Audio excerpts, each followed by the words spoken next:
Aam Aadmi party chief Arvind Kejriwal నేతృత్వంలో E20కి వ్యతిరేకంగా ప్రధానమంత్రి నివాసానికి బయలుదేరారు. సో పెద్ద ఎత్తున కంప్లైంట్స్ అంటే ఏ విధంగానైతే E20 వల్ల దేశంలో జరుగుతున్నటువంటి నష్టాలు, వాహనాలు మొత్తం పాడవుతున్నాయి, అంతేకాదు మైలేజ్ కూడా పడిపోతుందని చెప్తున్నటువంటి పరిస్థితులు కనిపిస్తున్నాయి. ఈ నేపథ్యంలో आज आपका डिमांड्स क्या है? हमारा डिमांड यही है कि मोदी जी ने ट्रंप के दबाव में, अमेरिका के दबाव में जिस तरह से मोदी जी ने देश की एथेनॉल पॉलिसी बनाई है कि अमेरिका जिस एथेनॉल को पानी में बहा रहा था, उस एथेनॉल को मोदी जी चाह रहे हैं कि देश के लोग अपनी गाड़ियों में डालें और अपना इंजन खराब कर लें। ऐसी पॉलिसी इन्होंने अमेरिका के दबाव में बनाई है। इस पॉलिसी को वापस आप पार्टी ऑफिस से निकला है पीएम घर के लिए, मगर पूरा पुलिस बंदोबस्त लगा हुआ।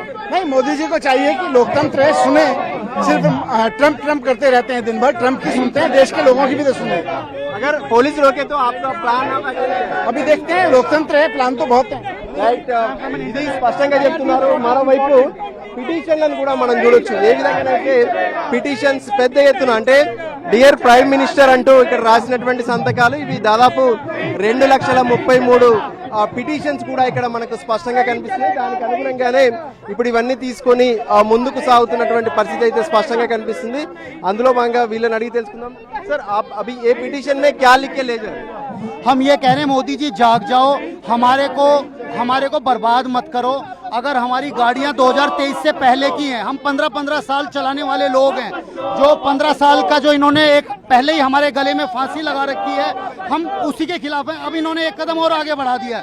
अब हम ये अपनी तरफ का मिक्स पेट्रोल हमें हमारे बच्चों को मिलेगा, हम उसकी लड़ाई लड़ रहे हैं कि भाई मोदी जी जाग जाओ। हम जगाने जा रहे हैं कि आप जागो, देश देख रहे हैं आप लूट रहे हो देशवासियों को। अरविंद केजरीवाल के साथ कितना लोग अभी पीएम घर के लिए अभी अरविंद जी ने 100 लोगों को कहा था, तो 100 ही लोग हैं। మొత్తానికి చూడొచ్చు, పెద్ద ఎత్తున దాదాపు 100 మందికి పైగా ఏవైతే ఇప్పటి వరకు చేసినటువంటి విజ్ఞప్తులు ఉన్నాయో, సో వాటన్నిటిని తీసుకొని ఇక్కడ నుంచి ప్రధానమంత్రి నివాసానికి బయలుదేరినటువంటి పరిస్థితి కనిపిస్తుంది. E20కి వ్యతిరేకంగా ప్రస్తుతం ఆమ్ ఆద్మీ పార్టీ నేతృత్వంలో అరవింద్ కేజ్రీవాల్ నేతృత్వంలో ప్రస్తుతం అయితే ప్రధాని నివాసానికి బయలుదేరుతున్నటువంటి పరిస్థితి కనిపిస్తుంది.